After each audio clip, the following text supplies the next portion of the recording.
नमस्कार, भक्ति शक्ति आस्था चैनल में आपका स्वागत है। आइए हम शुरू करते हैं दुर्गा सप्तशती का 11वां अध्याय। देवताओं का देवी की स्तुति करना तथा देवी का देवताओं को वरदान देना। महर्षि मेधा कहते हैं, दैत्य के मारे जाने पर इंद्रादि देवता अग्नि को आगे करके कात्यायनी देवी की स्तुति करने लगे। उस समय अभीष्ट की प्राप्ति होने के कारण उनके मुख खिले हुए थे। देवताओं ने कहा, हे शरणागतों के दुख हरने वाली देवी, तुम प्रसन्न हो। हे संपूर्ण जगत की माता, तुम प्रसन्न हो।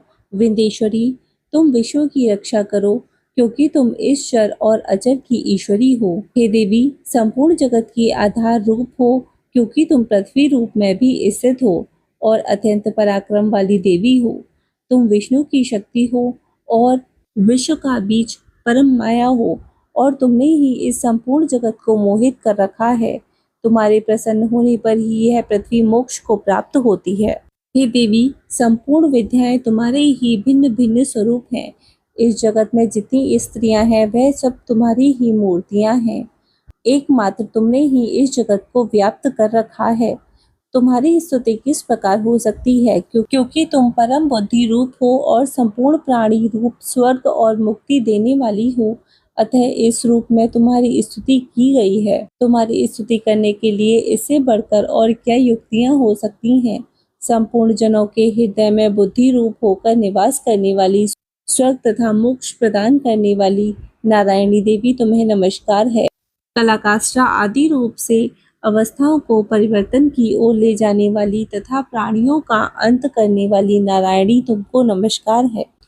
हे नारायणी, संपूर्ण मंगलों के मंगल रूप वाली, हे शिवे, हे संपूर्ण प्रयोजनों को सिद्ध करने वाली, हे शरणागत वत्सला, 3 नेत्रों वाली गौरी, तुमको नमस्कार है।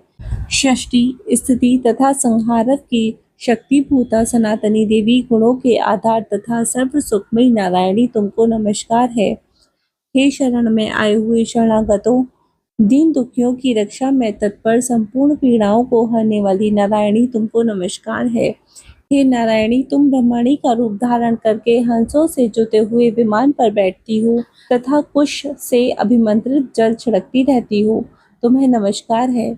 माहेश्वरी रूप से त्रिशूल, चंद्रमा और सर्पों को धारण करने वाली, महावृषभ वाहन वाली नारायणी, तुम्हें नमस्कार है। मोरों तथा मुकुटों से घिरी रहने वाली महाशक्ति को धारण करने वाली, हे कौमारी रूप धारणी निष्पाप नारायणी, तुम्हें नमस्कार है। हे शंख चक्र गदा आयुधों को धारण करने वाली वैष्णवी शक्ति रूपा नारायणी, तुम हम पर प्रसन्न हो, तुम्हें नमस्कार है। हे दांतों पर पृथ्वी धारण करने वाली वराहा रूपिणी कल्याणमयी नारायणी, तुम्हें नमस्कार है। हे उग्र नरसिंह रूप से दैत्यों को मारने वाली, त्रिभुवन की रक्षा में संलग्न रहने वाली नारायणी, तुम्हें नमस्कार है। हे मस्तक पर किरीट और हाथ में महावज्र धारण करने वाली, सहस्त्र नेत्रों के कारण उज्ज्वल, वृतासुर के प्राण हरने वाली इंद्रिय शक्ति, हे नारायणी, तुम्हें नमस्कार है।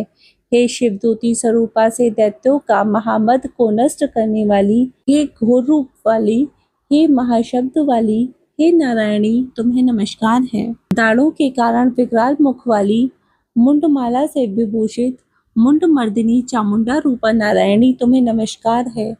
हे लक्ष्मी, लज्जा, महाविद्या, श्रद्धा, पुष्टि, स्वधा और ध्रुवा, महारात्रि तथा महाविद्या रूपा नारायणी, तुमको नमस्कार है।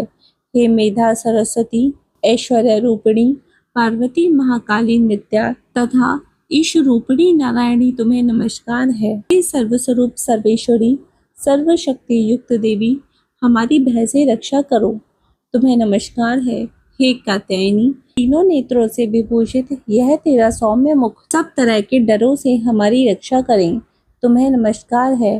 हे भद्रकाली, ज्वालाओं के समान भयंकर, अति उग्र एवं संपूर्ण असुरों को नष्ट करने वाला तुम्हारा त्रिशूल हमें भयों से बचावे, तुम्हें नमस्कार है। हे देवी, जो अपने शब्द से इस जगत को पूरित करके दैत्यों के तेज को नष्ट करता है, वह आपका घंटा इस प्रकार हमारी रक्षा करे जैसे कि माता अपने पुत्रों की रक्षा करती है। हे चंडिके, असुरों के रक्त और चर्बी से चर्चित जो आपकी तलवार है वह हमारा मंगल करें, हम तुमको नमस्कार करते हैं।